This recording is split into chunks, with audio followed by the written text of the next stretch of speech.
말씀을 통하여 무엇이 보이십니까? 라는 제목으로 은혜를 나누고자 합니다. 내가 주께 대하여 귀로 듣기만 하였사오나 이제는 눈으로 주를 배움나이다. 욥기 42장 5절의 말씀입니다. 1장의 욥이 살갗이 벗겨지고 뼈가 으스러지는 고통과 탄식의 시간을 지나 42장에 이르러서 마음을 쏟아들인 고백입니다. 지금까지 선진들의 교훈과 교육을 통해 하나님에 대하여서 듣고 알았지만 이제는 직접 눈으로 마주하여 보듯 하나님의 이치와 경륜을 이해하고 인정하게 되었다는 것입니다. 치열하고 처절한 고통의 강을 지나며 욥은 분명히 이전과 달라졌습니다. 그는 더 단단해졌고 더 깊어졌습니다. 그런데 생각해 보십시오. 이후에 욥은 어떤 문제가 있어도 괴롭지 않았겠습니까? 아니요. 또다시 펼쳐지는 이해되지 않고 인정하기 어려운 문제 앞에서 그는 여전히 고통스럽고 어느 날은 원망이 차올랐을 것입니다. 그러나 그럼에도 불구하고 그는 하나님을 부정하지 않고 그 탄식의 자리에서 지고지순하게 하나님을 향하여 살아내었을 것입니다. 그렇습니다. 우리가 하나님을 믿는다고 해서 인생의 문제가 멀리 옮겨지거나 혹은 비켜가지 않습니다. 피할 수만 있다면 피하고 싶지만 우리 인생에도 광야와 같은 마르고 척박한 시간이 분명히 있습니다. 굽은 산길을 지나며 앞으로 펼쳐질 평탄한 초원을 기대하지만 다시 더 험한 골짜기일 수도 있습니다. 성도 여러분, 욥의 자리에 서서 견뎌볼 준비가 되었습니까? 어쩌면 믿음이 깊어진다는 것은 우리가 하나님을 위해 더 열심을 낼 수 있는가 하는 차원이 아니라 하나님이 살게 하신 바로 그 자리에서 더 많은 고통을 감내할 준비가 되었는가 하는 질문에 답하는 일이라 생각됩니다. 오늘 본문의 말씀은 이스라엘 백성이 전쟁을 치를 때 지켜야 할 규례와 지침에 대한 기록입니다. 본문의 말씀을 통하여 우리에게 남겨진 우리가 아직도 가야 할 이 믿음의 여정 앞에서 낙심되고 두려울 때에 우리가 뒤돌아서거나 먼 길로 돌아가지 않고 욥과 같이 넉넉히 견뎌내기 위해서는 과연 무엇을 바라보아야 하는가에 대하여 함께 나누고자 합니다. 첫째로 우리는 하나님을 바라보아야 합니다. 1절 말씀을 함께 읽겠습니다. 내가 나가서 적군과 싸우려 할 때에 말과 병거와 백성이 너보다 많음을 볼지라도 그들을 두려워하지 말라. 애굽 땅에서 너를 인도하여 내신 내 하나님 여호와께서 너와 함께 하시느니라. 아멘. 출애굽하여 광야길을 걷는 40년 동안 하나님은 이스라엘 백성이 옥과 신이 낡거나 헤어지지 않게 하셨습니다. 만나와 메추라기를 주셨고 불기둥과 구름기둥으로 인도하셨습니다. 기본적인 의식주를 모두 해결해 주신 것입니다. 그런데 그렇다고 해서 그 광야의 삶이 평안하기야 했겠습니까? 지나고 나니 은혜이고 감사할 일이지만 광야를 지나며 살아내야 하는 삶이 즐거웠을 리는 없습니다. 그런데 그 광야의 끝에 비로소 도착한 약속의 땅에서 이스라엘 백성을 기다리는 것은 무엇이었습니까? 가나안 땅에는 이미 다른 민족이 거주하고 있었습니다. 그러니 가나안은 축복의 땅이지만 동시에 전쟁터입니다. 싸워서 이겨야 비로소 누릴 수 있는 위험한 땅이었습니다. 고생 끝에 낙이 올 줄 알았는데 말 그대로 첩첩산중입니다. 지금까지는 스스로와 싸워야 했지만 이제는 눈앞에 실제로 대적이 나타났습니다. 이스라엘 백성은 가나안 정복 전쟁을 시작으로 이후로도 가나안 정착 이후에 끊임없이 전쟁을 치러야 했습니다. 1절에 이스라엘이 싸워야 할 대적의 모습이 기록되어 있는데 말과 병거와 백성입니다. 고대 근동의 여러 족속과 가나안 족속에게는 이미 많은 철병거와 싸움에 강한 군인들이 있었습니다. 그런데 이스라엘에는 말이 끄는 병거는 고사하고 전문적으로 훈련받은 군대의 개념조차 없었습니다. 그러니 전력이 비교가 되지 않는 상황입니다. 그리고 당시 군대의 양적인 우세는 가장 직접적이고 강력한 승리의 요인이었는데 적군은 수적으로도 이스라엘보다 훨씬 우세합니다. 그렇습니다. 전력으로 보나 양적으로 보나 당해낼 세 가지 없는 싸움이었습니다. 그런데 하나님은 말과 병거와 백성이 너보다 많음을 볼지라도 그들을 두려워하지 말라고 말씀하십니다. 이유는 명확합니다. 애굽 땅에서 너를 인도하여 내신 내 하나님 여호와께서 너와 함께 하시기 때문입니다. 문명 발생지인 애굽은 주변국에 강한 영향력을 끼치는 국가였고 가나안 땅에서 애굽보다 강한 나라는 없었습니다. 그런데 이스라엘 백성을 출애굽할 때에 하나님께서 이스라엘 백성의 뒤를 쫓는 애굽의 전차를 어떻게 하셨는지를 분명히 보았습니다. 이스라엘 백성이 마른 땅처럼 건넌 홍해의 물살이 애굽의 전차와 군대를 모두 삼켜버렸습니다. 이스라엘은 작고 약한 나라였지만 아무리 강한 나라일지라도 하나님이 직접 나서서 이끄시고 보호하시는 이스라엘을 당해낼 수는 없었습니다. 열왕기하 6장 15절에서 17절에 엘리사와 그 사환의 이야기가 기록되어 있습니다.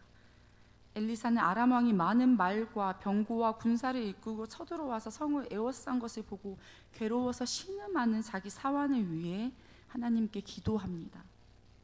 그러자 하나님께서 그 사환의 눈을 열어서 하나님의 군대가 불말과 불병거로 엘리사의 주위에 가득한 장면을 보게 하셨습니다. 성도 여러분, 우리 눈에 보이는 것은 적군의 말과 병거와 백성이지만 하나님이 보게 하시는 것은 성도를 보호하시는 하나님의 군대였습니다. 이스라엘아 들으라, 너희가 오늘 너희의 대적과 싸우려고 나와왔으니 마음에 겁내지 말며 두려워하지 말며 떨지 말며 그들로 말미암아 놀라지 말라. 너희 하나님 여호와는 너희와 함께 행하시며 너를 위하여 너희 적군과 싸우시고 구원하실 것이라. 4절에서 너희와 함께 행하시다라는 표현은 너희와 함께 진군하신다라는 의미입니다. 하나님이 멀리서 전쟁을 명령하는 지휘관으로 계시는 것이 아니라 실제로 전쟁에 참여하여서 직접 싸우시는 분이시라는 것입니다. 겁내지도 두려워하지도 떨지도 놀라지도 말라라는 하나님의 명령은 영적 이스라엘 백성으로 오늘을 살아가는 우리 성도들을 향한 부르심이기도 합니다. 약속하신 대로 주님이 다시 오시는 그날까지 하나님의 권위에 도전하는 악한 세력들에 대한 하나님의 전쟁을 치러내야 하는 우리 모든 믿음의 세대가 겁내지도 두려워하지도 떨지도 놀라지도 않고 오직 앞서서 행하시고 성취하시는 신실하신 하나님을 바라보아야 하겠습니다. 둘째로 우리는 사람을 바라보아야 합니다. 5절에서 8절까지에는 출전할 때 제외되어야 할 사람들에 대한 규정이 기록되어 있습니다. 새집을 건축하고 낙성식을 행하지 못한 자, 포도원을 만들고 그 과실을 먹지 못한 자, 여자와 약혼하고 그와 결혼하지 못한 자, 두려워서 마음이 허약한 자입니다. 앞서 말씀드린 것처럼 군사의 수는 전쟁의 승패를 좌우하는 중대한 사안이었습니다. 그럼에도 불구하고 이러이러한 사람은 예외 없이 누구나 모병 대상에서 제외하라는 것입니다. 만약 여러분이 지휘관이라면 어떤 사람을 제외하시겠습니까?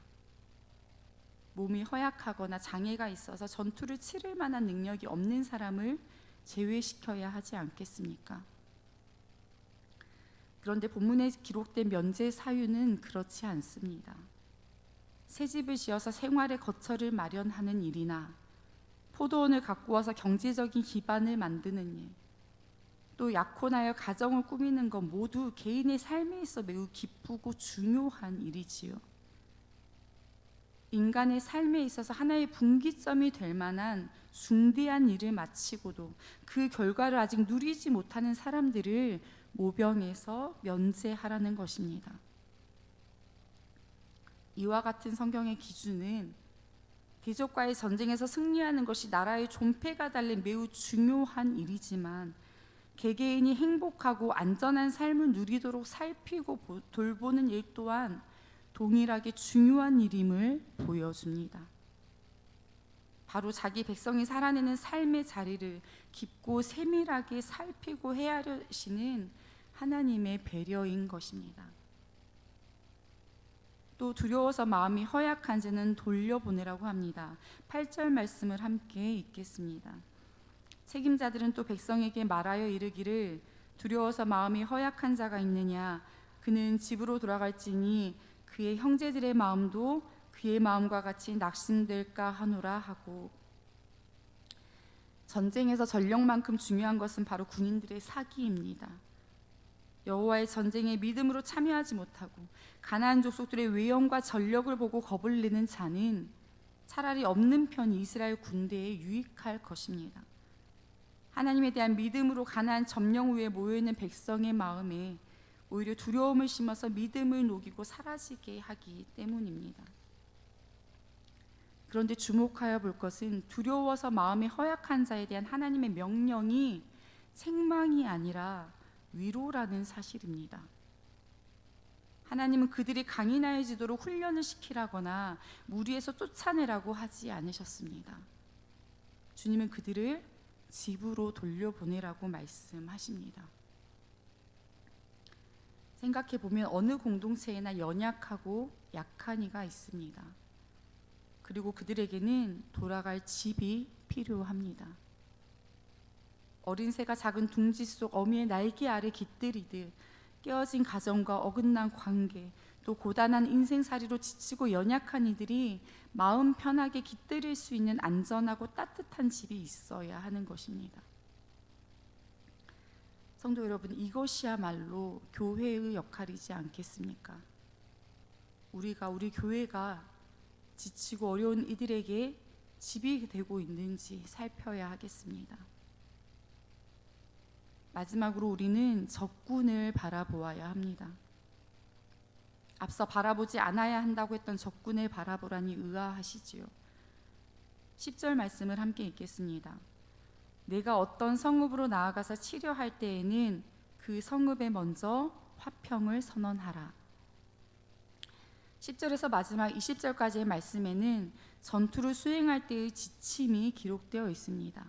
내용을 살펴보면 이스라엘은 전쟁에 앞서서 먼저 화평을 선언해야 합니다.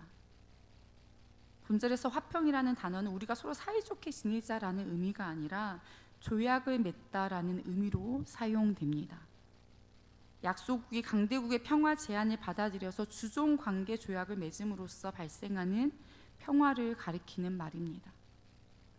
만약 적대국이 화평을 받아들인다면 그들과 조약을 맺어 조공을 받고 이스라엘을 섬기도록 하라는 것입니다. 이스라엘은 마치 양날의 검과 같이 쓰임받고 있습니다. 다시 말해서 이스라엘은 죄악이 만연하여 도저히 회복될 수 없는 이방 땅에 화평을 선언함으로써 하나님의 구원을 알리는 자들이기도 했지만 복음을 거절하고 부인하는 자들에게는 무서운 하나님의 심판을 행하는 도구로 사용된 것입니다. 결국 이스라엘에게 전쟁에 앞서 화평을 선언하라고 명령하신 것은 이방 나라 백성들에게 회개의 기회를 남겨주시겠다는 하나님의 의지입니다. 이방 족속이 이스라엘의 화평을 받아들여서 하나님께서 이스라엘 백성에게 허락하신 구원의 언약 안으로 들어오기를 원하시는 하나님의 긍휼의 마음인 것입니다. 또 전투 중이라도 과도하게 파괴하지 말고 과실이 있는 나무를 찍어내지 말라고 가르칩니다. 고대 근동사회에서는 전쟁 시에 적군에게 치명적인 피해를 주기 위해서 나무를 완전히 벌목하는 경우가 흔했다고 합니다. 모세는 그러한 전략을 잘 알고 있었기에 적군이 은신처와 땔감으로 사용하는 나무를 베어내면서까지 그들을 포위하는 일이 하나님께서 보시기에 옳지 않은 일이라는 사실을 알려주고 있는 것입니다. 또 감옥을 남겨두도록 한 것은 전쟁 이후의 삶에 대한 소망을 갖도록 하기 위함이었습니다. 지금은 비록 전쟁 중이지만 마침내 평안을 누리게 하실 하나님을 기대하며 양식이 될 과실수를 남겨두도록 한 것이지요.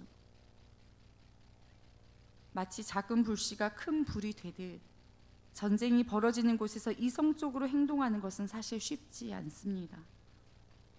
동료들이 죽어나가는 것을 보면서 침착할 수 없고 죽이지 않으면 죽임을 당하는 위험 앞에서 자비를 베풀 여지도 없습니다. 눈앞에 전리품이 가득하면 욕심이 생기고 비옥한 땅을 보면 차지하고 싶어집니다. 그러나 비록 적군이라 할지라도 하나님은 무차별적인 공격과 무자비한 파괴를 허락하지 않으셨습니다. 이 땅에 살아가는 우리도 매일 치르는 영적 전쟁 가운데에 이 전쟁이 누구를 위한 전쟁인지 무엇을 위한 전쟁인지 잊지 않아야 하겠습니다. 대적을 향한 하나님의 자비와 인자를 기억하지 못하는 전쟁은 결국 우리의 허영심과 욕심을 채우려는 전쟁으로 변질될 수밖에 없기 때문입니다. 성도 여러분, 여러분에게는 무엇이 보이십니까? 하나님은 무엇을 보라 하십니까? 우리는 무엇을 보아야 하겠습니까? 보이는 것에 마음을 빼앗기면 보아야 할 것을 볼 수 없습니다. 보고 싶은 것에 사로잡혀서는 보라 하시는 것을 볼 수 없습니다. 좋아 보이는 것이 아니라 참으로 좋은 것을 보는 안목을 가져야 하겠습니다. 하나님을 바라보십시오. 고난과 역경 속에 뒹구는 인생일지라도 그 시련의 자리에 함께 거하시는 하나님을 의식하며 살아야 하겠습니다. 사람을 바라보십시오. 고통에 신음하는 이들을 질책하고 훈계하기 전에 끌어안고 위로해야겠습니다. 또 적군을 바라보십시오. 우리에게 허락하신 하나님의 긍휼과 구원의 은총이 그들에게도 동일하게 향하고 있음을 잊지 않아야 하겠습니다. 하나님이 걷게 하신 이 믿음의 경주를 마치는 날까지 하나님이 보라 하시는 것을 보며 살아가는 견실한 믿음을 가진 저와 여러분이 되기를 소망합니다. 기도하겠습니다. 신실하신 하나님, 어렵고 괴로운 인생길에 우리를 홀로 두지 않으시고 우리와 함께 싸우시는 주님을 바라보게 하시니 감사합니다. 마음이 상하여 주저앉은 이들을 돌아보도록 여유로운 시선을 가지라 하시니 순종하여 살기를 결단합니다. 대적일지라도 구원에 이르기를 원하시는 주님의 긍휼과 자비를 깨닫게 하시니 감사합니다. 여전히 아우성치며 우리를 흔들어 놓는 대적의 목소리에 마음을 빼앗기지 않고 우리를 재촉하시고 이끌어 가시는 주님의 음성에 민감하게 반응하며 살게 하시옵소서. 우리 눈에 보이는 것보다 하나님이 보라 하시는 곳에 우리의 시선이 머물기를 원합니다. 우리의 욕심과 허영심에 이끌려 목적 잃은 전쟁에 허우적거리지 않고 무엇을 위해 누구를 위해 싸워야 하는지 늘 잊지 않게 하시옵소서. 하나님의 전쟁에 우리를 부르실 때 주저하지 않게 하시고 녹록지 않은 인생일지라도 내가 주님을 봅니다 고백하며 넉넉히 견디어내는 믿음의 사람이 되게 하시옵소서. 우리 구주 예수 그리스도의 이름으로 기도합니다.